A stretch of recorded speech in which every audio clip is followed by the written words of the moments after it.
I'd like to bring our meeting to order this June 12, 2023. Tonight, our invocation will be provided by Councilman David Moore, followed by the Pledge of Allegiance, which will be led by Boy Scout Troop 59. If you would, please stand with me. Let us pray. Our dear Heavenly Father, we do thank you for this day, Lord, and for the many blessings that you bestow upon us, Lord. We thank you for each individual here tonight, Lord, and their concerns. Lord, we thank you for this council, our staff, our citizens, Lord. Lord, we just ask for your guidance tonight during our meeting, your direction in everything that we do. We want it to be pleasing in your sight. We ask all these things in your precious and heavenly name. Amen. Amen.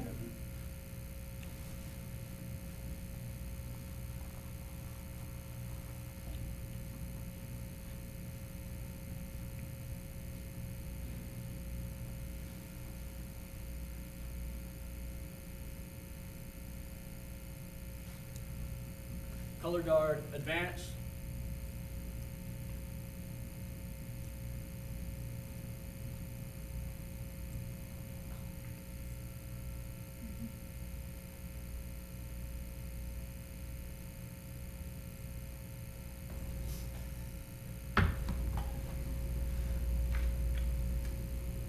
Color guard, post the colors.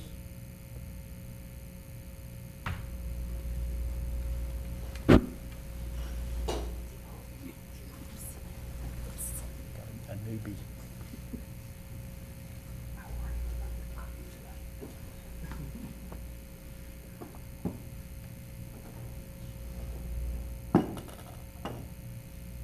Please join me in the Pledge of Allegiance. Scout salute. Pledge. I pledge allegiance to the flag of the United States of America and to the republic for which it stands, one nation, under God, indivisible, with liberty and justice for all. Good evening, Mr. Mayor, City Council, ladies and gentlemen of Mount Holly. You know, in this busy time, I've been thinking how busy we get. We just had one of our scouts released from the hospital after 3 months of battling cancer and going through transplant and stuff, and we've got another cancer survivor in our troop as well. And I was thinking, you know, we get really busy in our lives, and sometimes we forget how we need to think about our families, and we take for granted our families and our family members. Tonight, I'd like to, just thinking about that, remind me tonight to encourage you to take time to spend time with your loved ones. Don't take them for granted. Tomorrow is not guaranteed. Today is the only day we got. So spend some time with your family. You know, we got this beautiful weather right now. Get outside and spend some time with those kids and your kids, your grandkids, your moms, your dads, your loved ones. And I'd like to encourage y'all to do that, and we appreciate your time tonight, and thank you for having us, Mr. Mayor. Thank you. Appreciate your time. I'd like to thank, everybody can be seated. I'd like to thank Boy Scout Troop 59. They are always here to support us, and we appreciate your efforts. It's always nice to see new folks get involved and carry the flag. It's cool. So TV's still intact, so we're good. The next item is to set the agenda. I have one change, and that's only in the order of presentations. I'm going to take presentation number 2 by the Central Atlantic Council of Governments and move it to 5. And everybody else will just move up 1. Okay? Any other changes to the agenda? Hearing none, I'll entertain a motion to approve. Motion by Mr. Meadows, second by Ms. Polish. All those in favor, please raise your right hand. Motion passes. We have 6 items on the consent agenda. Are there any questions? Hearing none, I'll entertain a motion to approve. Motion by Ms. Harris, second by Ms. Shoemaker. All those in favor, please raise your right hand. Thank you. First under presentations is a presentation from Daimler Truck, Joanna Cooper. Is she here? She is. Oh, great. There you are. I didn't see you walk in.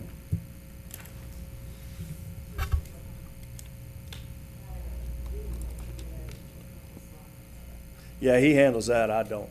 You're fine. I got you right here. So here's the link. I think this is you right here. All right.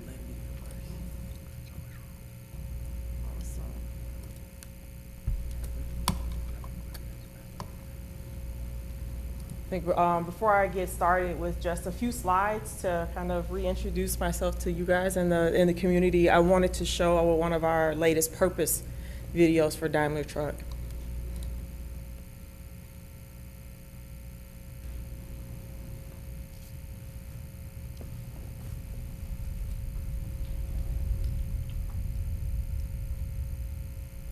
We don't build trucks. We don't make engines, don't make transmissions, don't develop technology, and we don't manufacture buses or chassis or parts. We create possibility, and we create opportunity. We stock shelves, build bridges, hang cable, pave roads, move people, haul logs, hogs, pipe, grain, bricks, dirt, cattle, milk, fuel, and anything made, grown, bought, or sold. We fuel economies and imagination. We inspire the next generation of teachers and doctors, of parents and children, of explorers and dreamers. And we protect the next generation of teachers, doctors, parents, children, explorers, and dreamers. We build futures and communities. We support towns, support businesses, support families and individuals. We support dreams, hopes, aspirations, wants, desires, big and small. We've been doing it for 80 years in the communities where we build and where we live, serving hundreds of millions of people in North America and making lives better for the hundreds of thousands we, our dealers, our suppliers, and our customers employ, helping keep people healthy, helping keep them housed, and helping them stay secure. We create tomorrow, a tomorrow that's cleaner, that's healthier, that's safer and smarter, a tomorrow we all want to see. A tomorrow we all want our children and their children to see.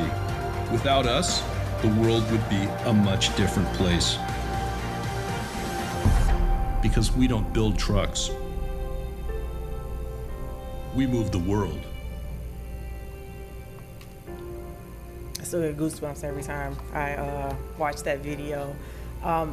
My name is Joanna Cooper. I am the plant manager, the general manager of operations at the Mount Holly truck plant. Mount Holly started out here in this city back in 1979. We built our first cab over engine truck. And we celebrated this year with the mayor and some of our council members our 750th truck. And in the presentation that I put together, I wanted to like reorient you on what we are, and because a lot of times, it's Freightliner, those are the trucks that we build. But in 2021, we actually spun off from our sister company, Daimler AG, Mercedes-Benz, into our own independent company. That enables us to be faster, better, and stronger, and to deliver product to our customer in a more streamlined way. I mean, the trucks that we build, they become fire engines, EMS vehicles, garbage trucks, everything. So when we say that our purpose is to move the world, that is something that we really, truly believe in, and that is also how we're gonna move forward. And so when we talk about the Daimler Truck now production network, it's not just us here in Mount Holly. We build a number of vocational vehicles. So what I always tell customers when they come in, when you get a truck in Mount Holly, you get the Rolls Royce of the Freightliners, not the Toyotas, right? We build those in Mexico. It's the harder trucks that we build because of the unique and specific applications. The skill set of the people that we have in the plant is just unmatched when it comes to the tribal knowledge, when it comes to ability to be able to build a truck. We also have a plant in Cleveland, North Carolina. We build the yellow cheese school buses, also the electric versions of them in High Point, North Carolina. We have Freightliner custom chassis, so a lot of the motorhomes and the chassis for UPS and FedEx are all come out of that location. And then in our Mexico facilities, we build the cookie cutter, the Toyotas, right? Those are our higher volume plants. Portland is what we call the innovation plant. There today we are building the EM2, so the electric version of the medium duty truck that we build in Mount Holly. We also build the eCascadia, which is the electric truck of what they build in Cleveland. And they are also building the autonomous truck. And those are the products of our future. So the internal combustion diesel engines that we have today will have gas and soon, right, will be replaced, and we'll launch, and we'll be launching in Mount Holly at the second half of the decade. We already have the projects ongoing to continue to build product here, right? With that, we also have a parts network. So you saw in the video engines and axles and transmissions. Or we have a strong vertically integrated organization all across the USA, and we are the market leader when it comes to medium and heavy duty.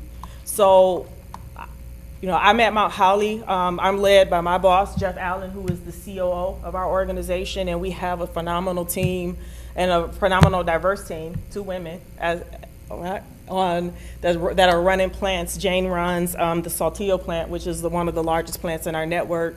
But we all work together in order to implement the strategy and to really guide the teams on how we're going to get to the future.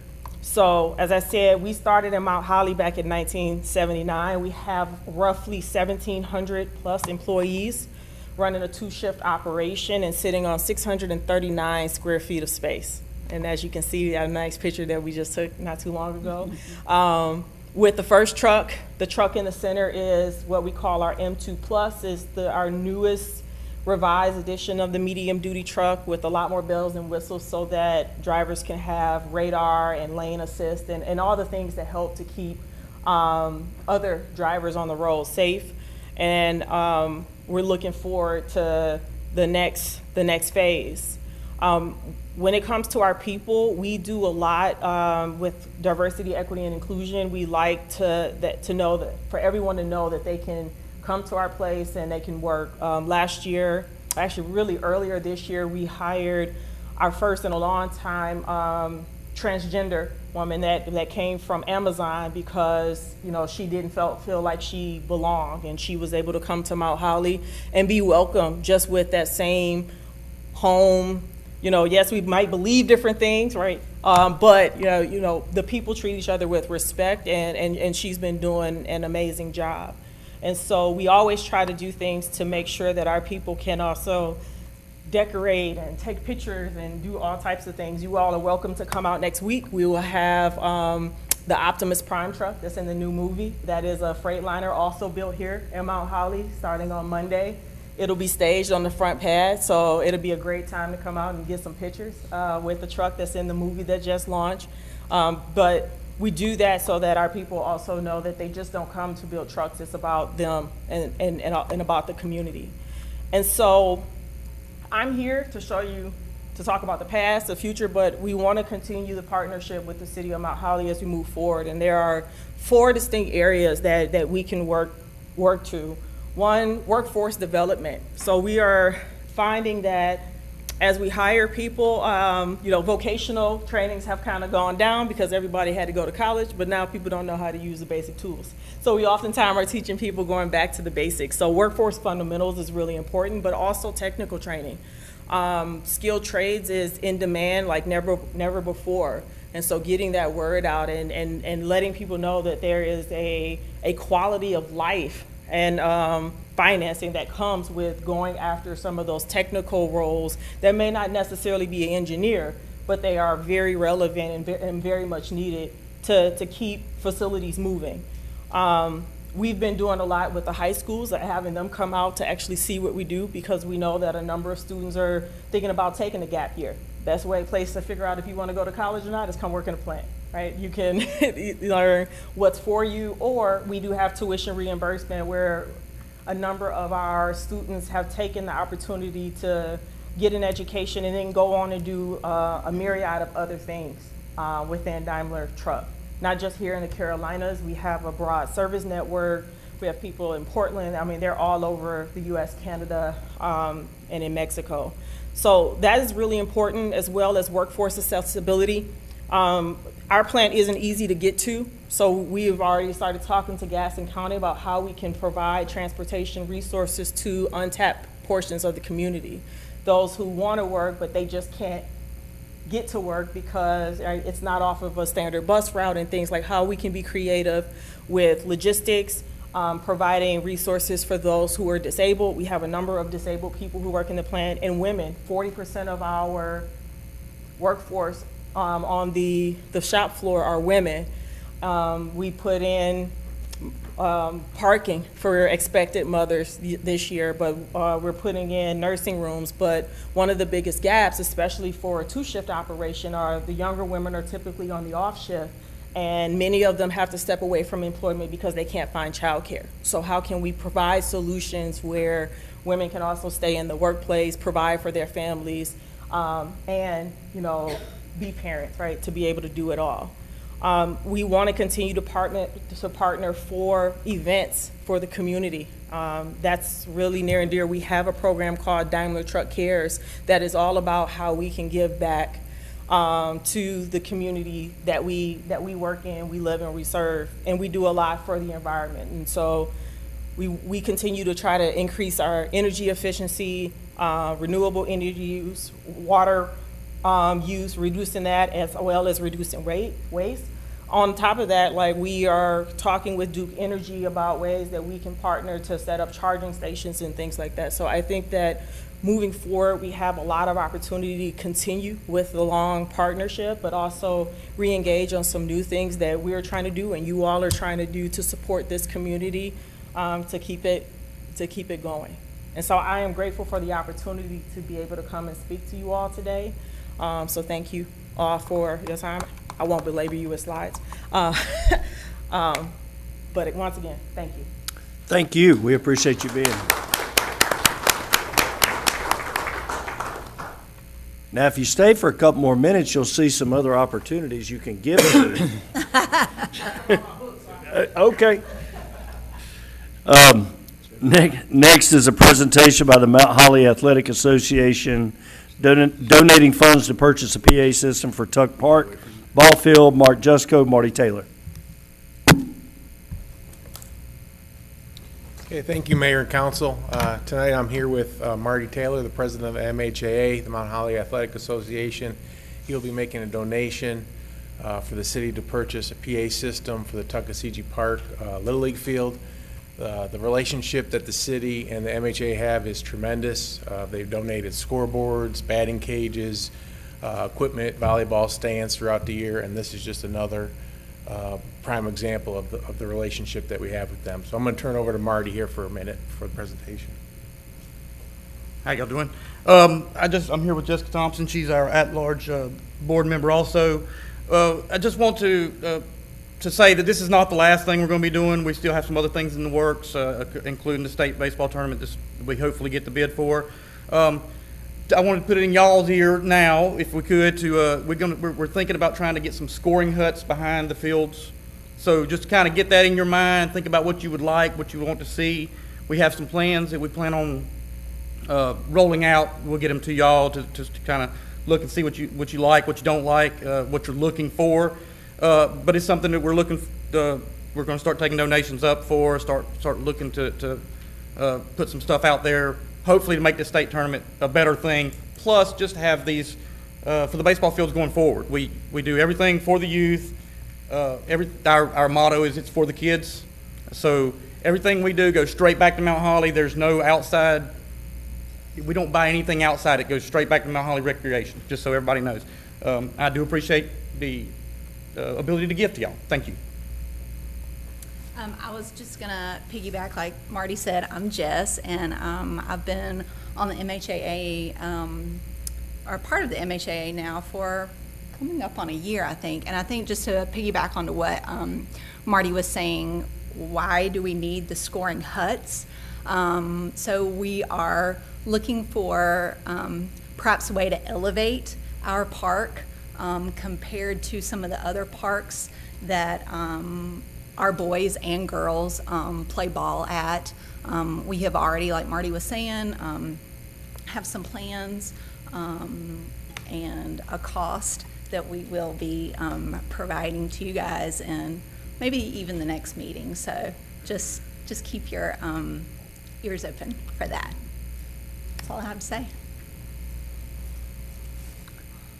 Well, we really appreciate you. You can give that to Mr. Jusko if you want to. We appreciate the donation. We appreciate everything you're doing to support our community, but most importantly, our kids and their development and how big a role sports plays in their lives and will continue for the rest of their life. So thank you so much for all you're doing. Thank y'all. Thank you. Y'all want to get a picture up here with Mark, Jessica, Marty? We'll get Abby to make your picture. That'd be great. No, just right there's fine. I don't want to break her camera or any of that. Yes, that's good. Thank you. Next is a presentation from the Gaston County Firefighters Association. Josh Brown. Josh, you came with my dad back to my dad's house, right? Yes, sir. My dad was having a heart attack at 6:30 in the morning, and Josh and his dad, I got the call from my dad. I called 911 from my house in Deerfield, and Josh and his dad beat me there. And I mean, I came straight there, and they were already in the house, and I want to thank you personally for that. Thank you. Council, citizens of Mount Holly. Josh Brown is representing the Gaston County Firefighters Association. He's the second vice president for the association. He's also the assistant chief for East Gaston Volunteer Fire Department. Josh. Mr. Mayor, council, and everyone here tonight. Here representing the Gaston County Firefighters Association. Every year we try to reach out to all the departments in the county, volunteer and career, that are supported, and try to get feedback from any significant incidents that they've responded to without the year. Just to give that extra reward to them for the service that they give, that majority of the volunteer departments in the county do free of charge. And in this day and time, increase in demands and training, roads are busier and everything. The volunteer fire services across the country, not just here in Gaston County, but the country, are struggling with that. And that's one big step that everybody is trying to make forward next of, getting adequate amount of people there to provide the right fire service and EMS protection to them. So I'm just going to give a quick synopsis of what was going on, and then we'll recognize the firefighters from Mount Holly that responded that day to assist with that. On August 8th, 2022, a volunteer member from the East Gaston Fire Department, Ricky Brown, was working at his full-time location at Gaston County Dye. At approximately 10:30 in the morning, while on a break, Ricky noticed one of his other coworkers yelling and waving at him. As Ricky responded down the aisle and made the turn, he noticed one of his coworkers was unresponsive, laying on the floor. He went up to him. Immediately, he was able to tell that he had no pulse and no respirations. He told his fellow coworkers to just start doing CPR. In the meantime, he ran outside, grabbed his radio, called it in to the county, and within 2 minutes, East Gaston's fire truck was there. And on any type responses like this, we always use our mutual aid with Mount Holly and Stanley and places like that to get more help in the closest trucks there. So Mount Holly Fire Department responded immediately with that. At 10:35, the patient had no pulse respirations. For 15 minutes, CPR was continued and airways was established, and 2 shocks were given to this patient. By the time that Gaston County Emergency Medical Services arrived on the scene, the patient had a pulse and agonal respirations. They continued breathing for him to the hospital, and he spent 2 weeks in the hospital and 2 weeks in rehab, and still to this day, he made a full recovery. He is alive, well, talking and walking. He wanted to be here tonight, just wasn't able to with planning and everything from his job. But one of the things that Mr. Don had expressed was, without the hands that were there and being able to get them there that quick and do that, and with the quality of service that was provided by East Gaston Mount Holly Fire Department, he wouldn't be here today. So he sends his forever gratitude and thankfulness to the fire departments that responded to him that day. So we will recognize a couple of them tonight. We have Patrick Mayhew, Blake Buchanan,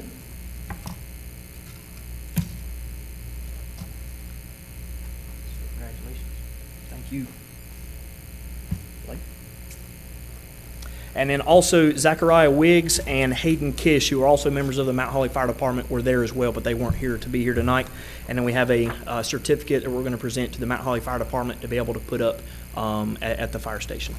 That's great. Thank you.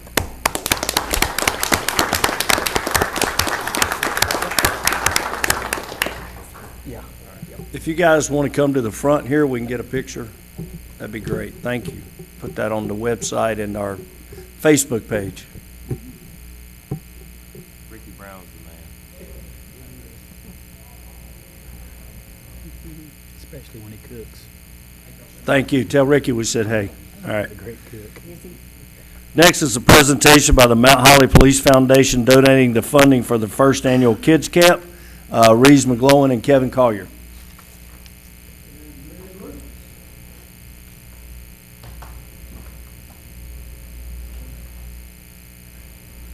Oh, and Mary Bloomquist. Sorry. Hello, Mary. Mr. Mayor, Council, we are here representing the Mount Holly Police Foundation this evening. And for those of you who may not know, the Police Foundation exists to help make our police department the best it can be.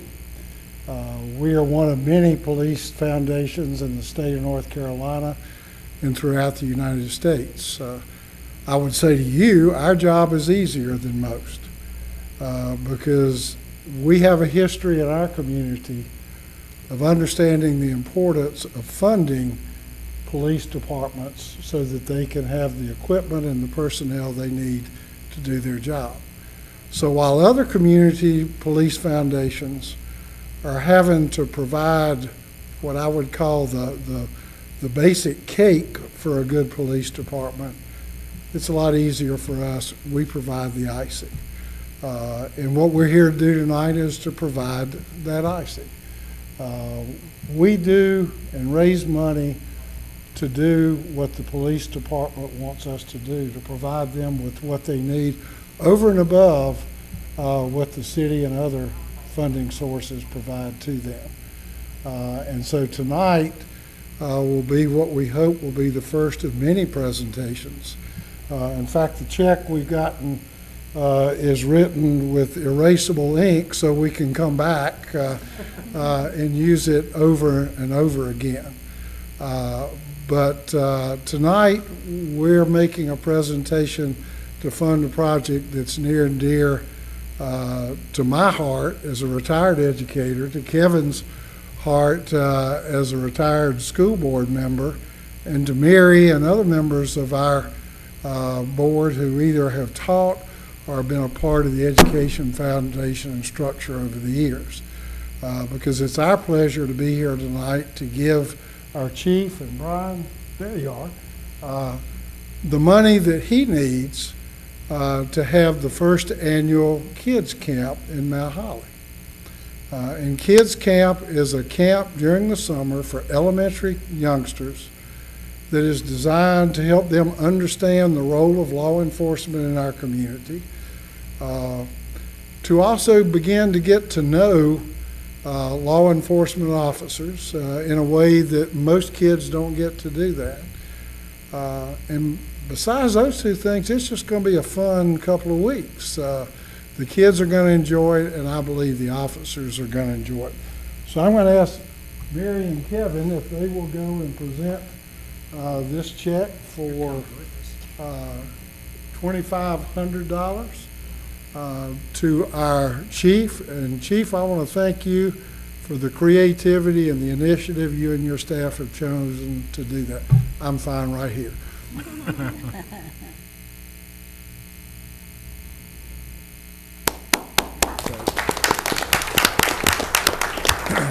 I want to thank the Police Foundation. Chief, you want to speak? Yeah. Okay, go ahead. I just want to thank the Police Foundation for this. This will be our first year with this kids camp. It was something near and dear to a lot of our officers' hearts, and they're looking forward to it, very excited about it. And it's not only law enforcement, but there's going to be different types of leadership there as well. all these kids that were selected by the principals at the schools were already exhibiting leadership traits within the school. That's how they were selected. And we're hoping by word of mouth that that'll be something that the kids strive for each year to hopefully get selected for this program. But Reeves, Kevin, thank you so much. Mary, for this. Thank you. Thank you. He said it all, so that's great. Thank you. We're going to take a 5-minute break. So for those of you who have been here for presentations, you're able to leave, and then we'll come back in 5 minutes for our next presentation. We will have, go ahead, take just housekeeping. If you're here to speak on the public hearing for the budget, it's at the door. If you're here to speak under public comment, it's at the door, and we'll be getting to that shortly. Okay, thank you.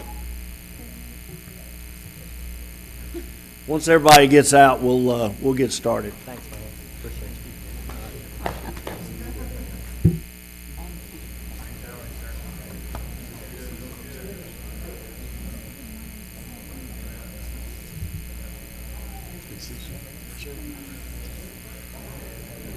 Hi, Kevin.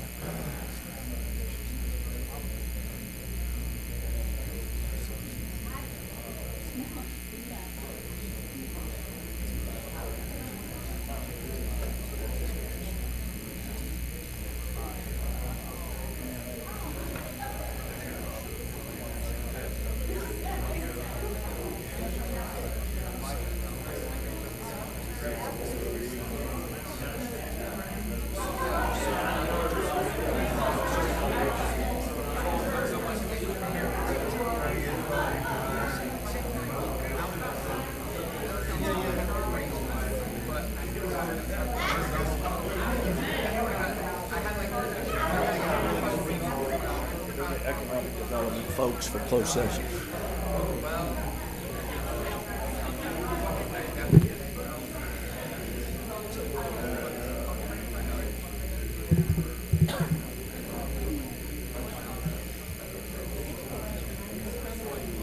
Huh? Isn't that cool? That is cool. All right, council, we'll start making our way back. We'll go ahead and get started back and as soon as we can, now that everybody's kind of left.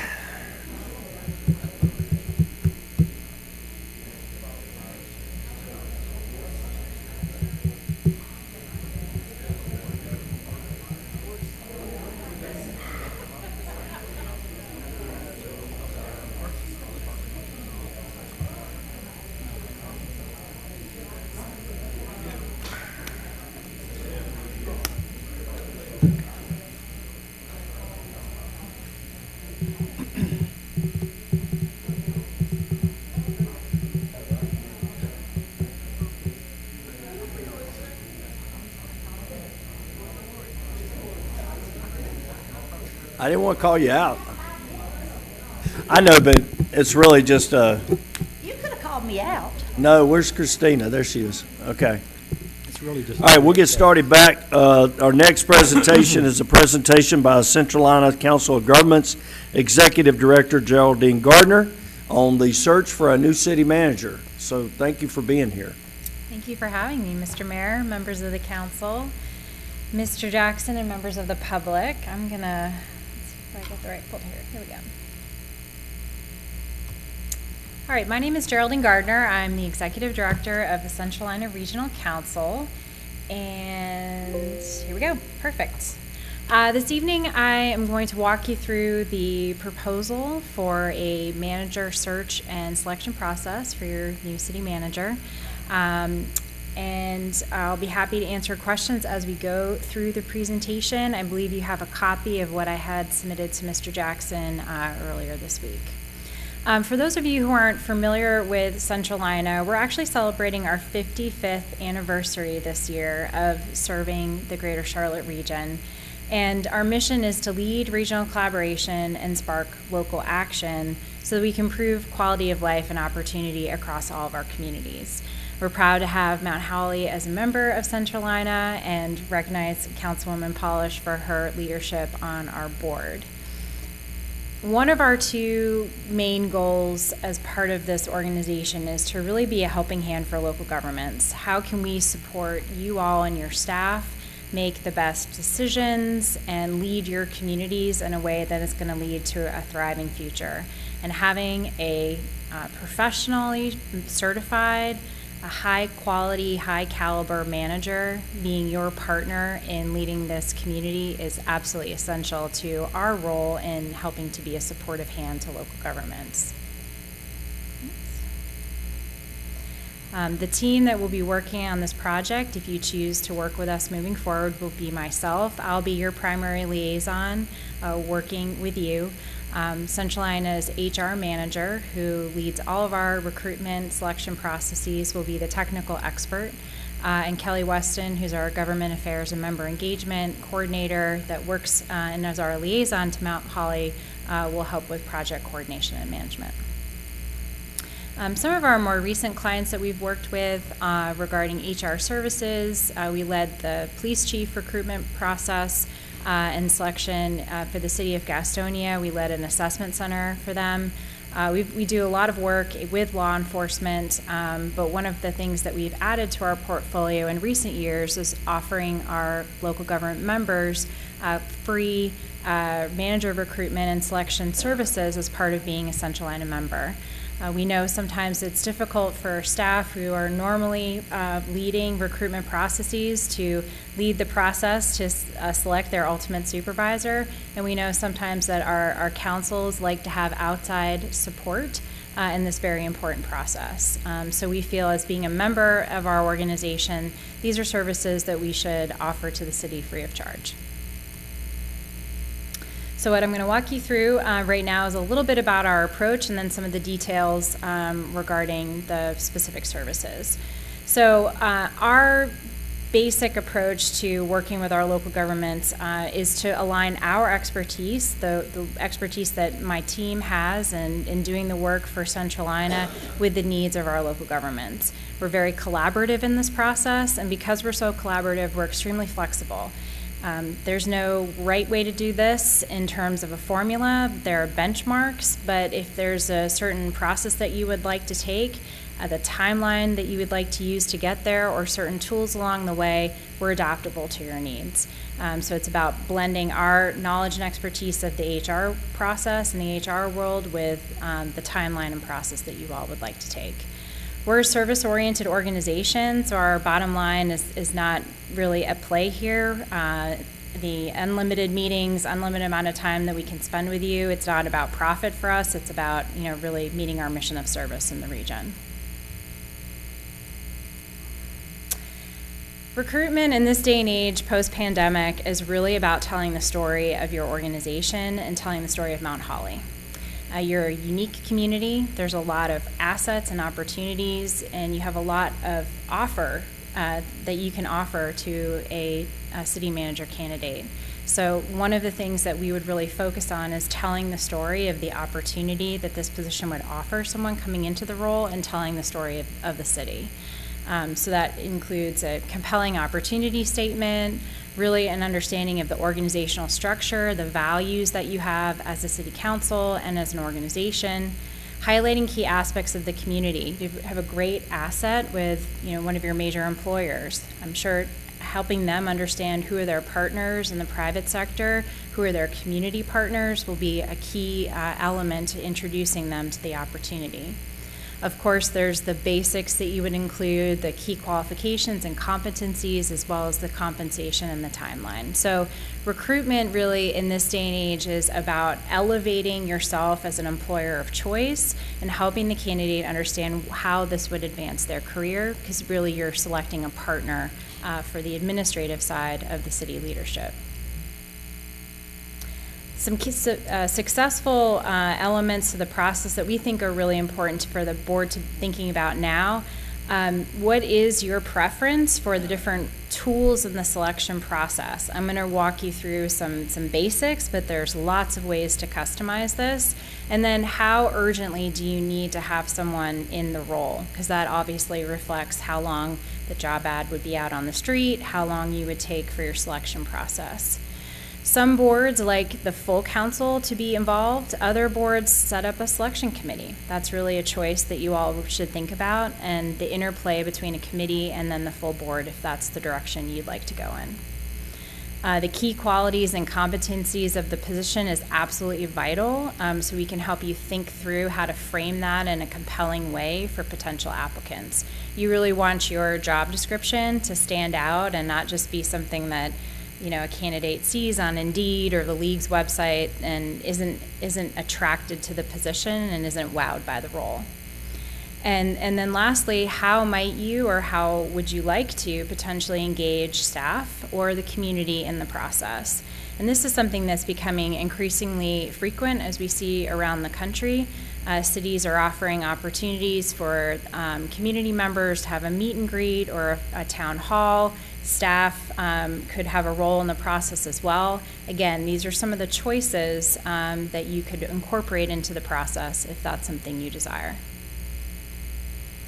So these are some of the basic steps that we would offer to you. Again, fully customizable, but it kind of starts with these steps. You have to define the position and develop the criteria by which you will review candidates. That's extremely important for transparency purposes, that candidates understand what you're going to be looking at as you evaluate them. Salary range and market competitiveness in the salary is very important. We're in a high market area here in the Greater Charlotte region, so we would look at benchmarks for communities of your size, both here in the region and across the state. That third step is really about the job ad, so no boring Microsoft Word document job descriptions. We would really elevate your job ad, make sure it's really a brochure about the community and about the role, elevating some of the items that I mentioned before. And then our role would be to receive the resumes, to acknowledge anyone who had applied, and then to initially screen the applicants into a set of categories. So they would be exceptionally qualified, qualified, and not qualified, again, based on that review criteria that you would develop. We would recommend that you interview all of the exceptionally qualified candidates first. So our role in that process would be to prepare a set of interview questions, help you prepare for those interviews or the selection committee, make sure you're feeling confident about the process and your role and how to score and evaluate based on the criteria. And then we would manage the interview process for you, set up the interviews, do all the logistics. If a selection could be made at that stage, fantastic, but some communities want to take a deeper dive. So here are some options that you could consider in that process. An assessment center, some additional options which I'll walk through in a moment, and then in some communities we offer management and personality profile assessments like Myers-Briggs, management conflict resolution style. So we work with a certified organizational psychologist that runs those tests and can help you understand what they mean and what that means for the candidate's ability to manage people, manage processes, and manage conflict. So a little bit about an assessment center. Assessment centers are great because it gives you the opportunity to kind of dig deeper into how a candidate would react not only in a formal interview, but also in a battery of job-related tasks and assignments that happen in a one-day format. So typically, this is reserved for 3 to 4 finalist candidates. They would come in, they would do a tour of the city, there would be a panel interview, they would do a formal presentation on a topic that is predefined, so they would have the opportunity to prepare. And then they would engage in a mock scenario response, which is they don't have that in advance and they have to kind of think on their feet. How would they respond maybe to an officer-involved shooting or a fire that happened in your main street? So that's the mock scenario response.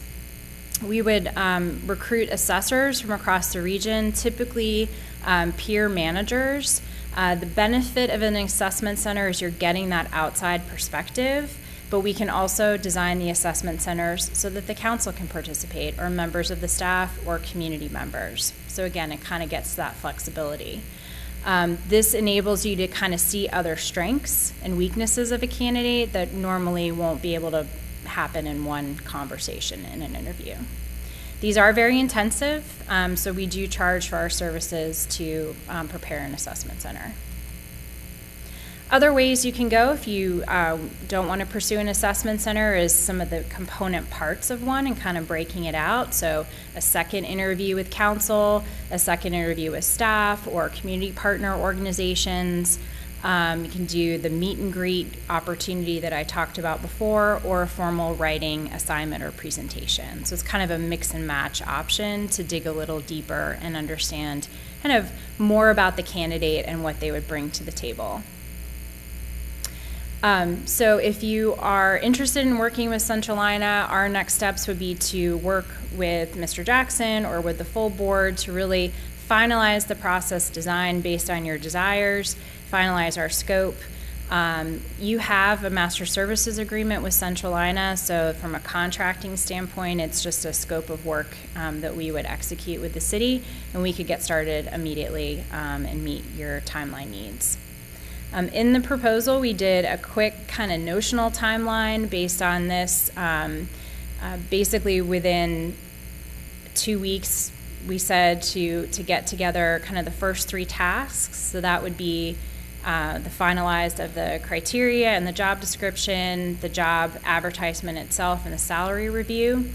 We would recommend the position be open at least for 30 days, but we can build in some kind of halfway through milestones and start feeding you candidates to review on an interim basis. Lots of flexibility in the process there if you need to move a little more quickly.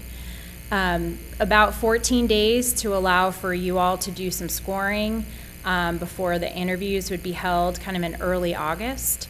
And then if you wanted to do any kind of those deeper dive assessments, those would take place in mid to late August.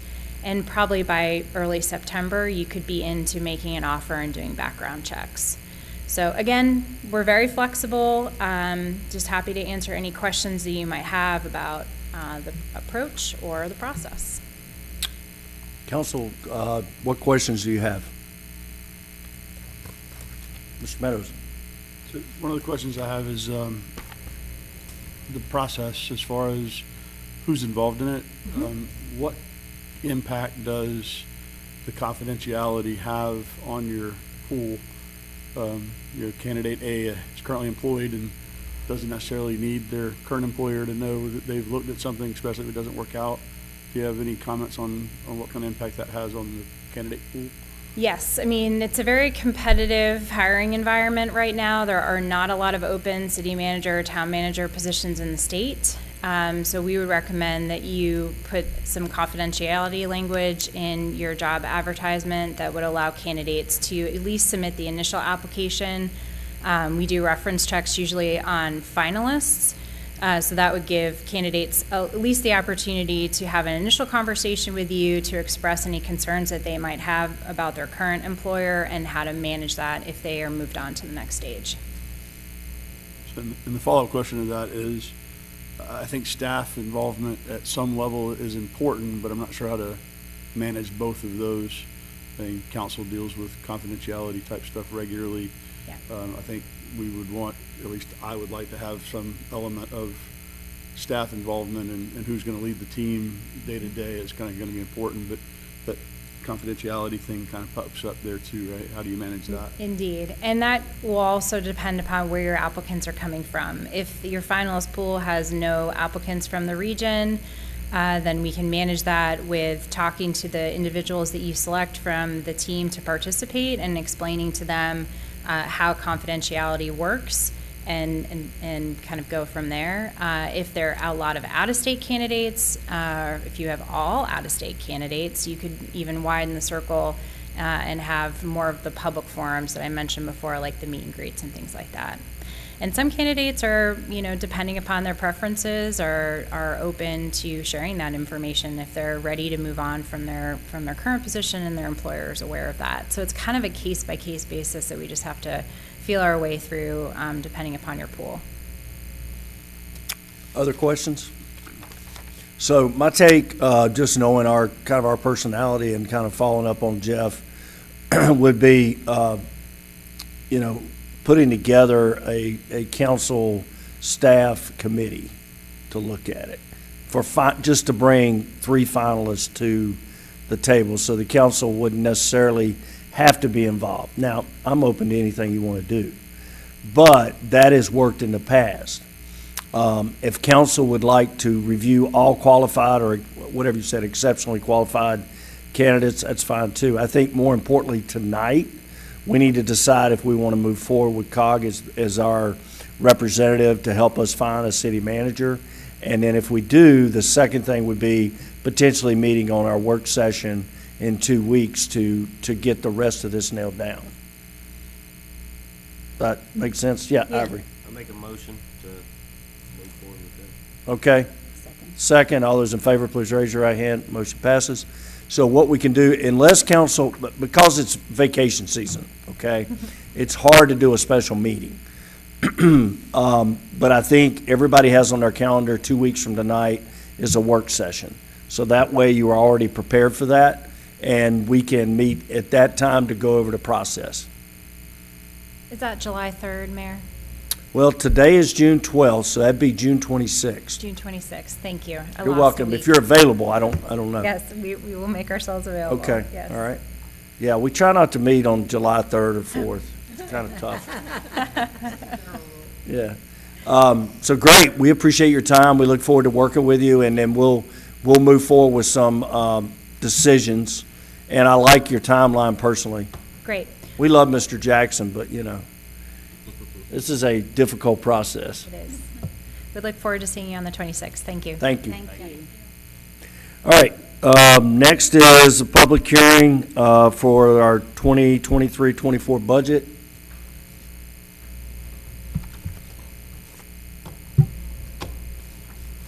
Okay. I entertain a motion. Oh, go ahead. Sorry. Brian.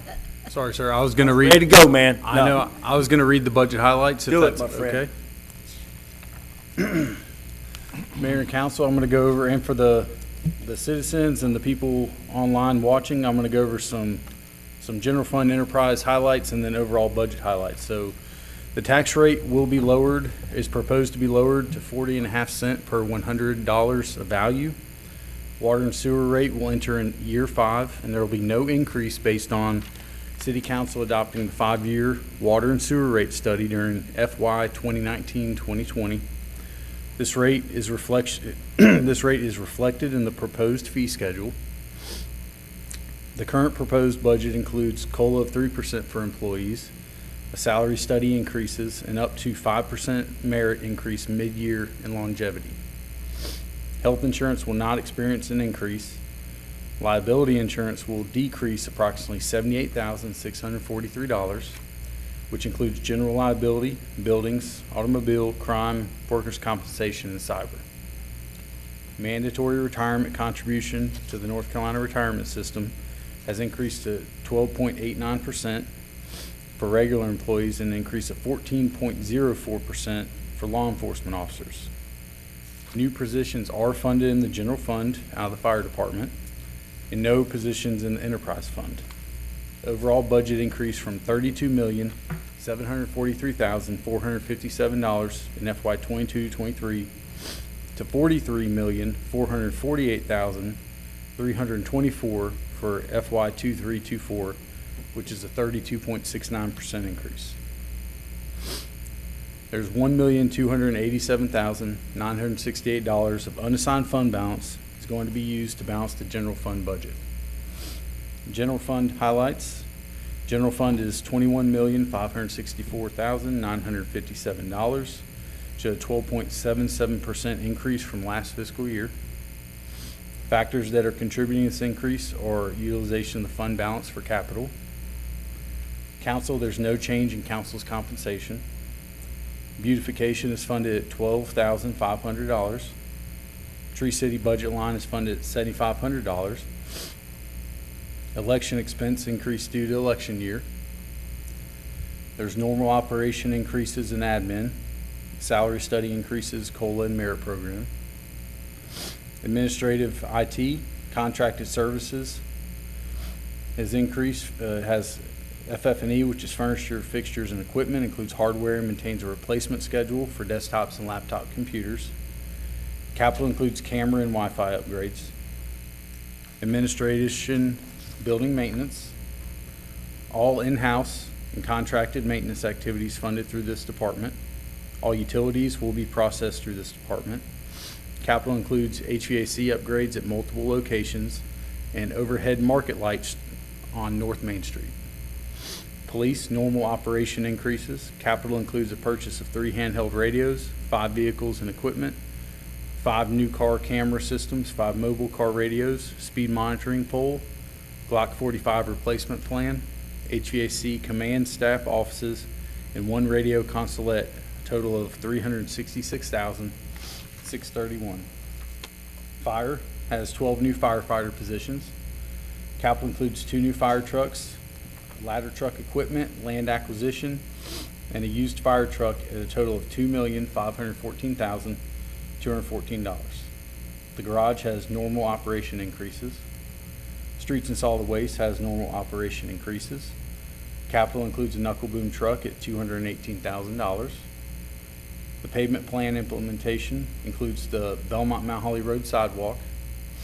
Community development has normal operational increases. Parks and Rec, capital includes fence repair, maintenance truck, wood chipper, Glendale property phase 1 at a total of $499,000. Enterprise, the enterprise fund is $21,081,367. It's a 53.6% increase from last fiscal year.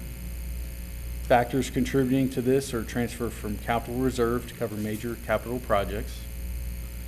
Utility administration has normal operational increases. Capital includes downtown water distribution, Lower Dutchman's Creek parallel gravity sewer line, Riverbend water tank, South Gateway connector water line, and a site inspector vehicle. Utility administration maintenance.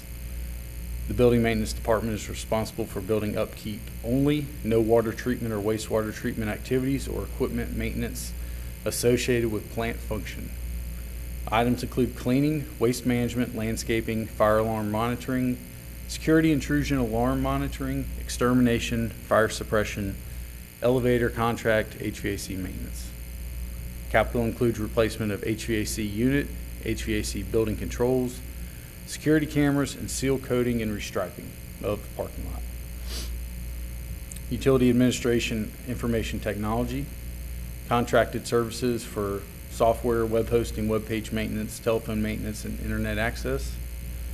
FF&E includes hardware and maintains a replacement schedule for desktop and laptop computers.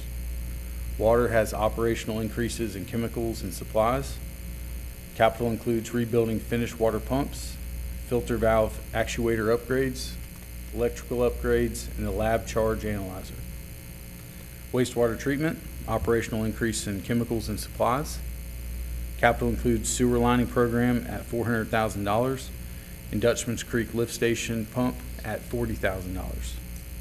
Field services, maintenance, repair, and replacement of water and sewer lines is budgeted at $415,000. Capital includes aerial structural improvement, lead and copper mandatory hand digs, and a replacement truck. Stormwater has normal operational increases, no capital requested. Entertain a motion to go out of our regular meeting into public hearing. Motion by Ms. Polish, second by Mr. Moore. All those in favor, please raise your right hand. We are in a public hearing. There's no one signed up for the public hearing. I'll entertain a motion to go out of our public hearing back in our regular meeting. Motion by Mr. Meadows, second by Ms. Harris. A couple things I just want to highlight. The current tax rate's 48.5, and we're dropping it to 40.5. Yes, sir. Okay, you just said 40.5, and a lot of people don't know what our tax rate is today, so I want them to know how far it's being dropped and lowered. Additionally, we have in that budget the firemen and the fire trucks, and originally our rate was 39 cents until we learned of the need for 12 more firefighters and the fire trucks, which I think is important for people to know how important that is to us. Any questions or comments for Mr. DuPont or staff? Okay. All right, thank you. Thanks, sir. There is no one signed up for public comment, so under new business, consideration approval of the budget, ordinance, and fee schedule. Michelle. Wood. Thank you, Mayor and Council. In your packets, you have the 2023-24 budget ordinance, fee schedule, position allotment, and 5-year capital improvement plan. Staff comes to you tonight to request the approval of those items. Okay, so any questions for Ms. Wood? So entertain a motion to approve ordinance 0612-2023A, the 2023-24 budget and fee schedule. Motion by Ms. Harris, second by Mr. Meadows. All those in favor, please raise your right hand. Motion passes. Thank you. Thank you. Great job. I just want to compliment the staff. It was a great process. I thought it went smoothly. Really appreciate all the hard work that was put in, and you guys did a great job. So, thank you. Next is closed session pursuant to North Carolina General Statute 143-318.11A and 5. I need a motion. Ms. Polish, second by Mr. Moore. All those in favor, please raise your right hand. We're in closed session. Thank you.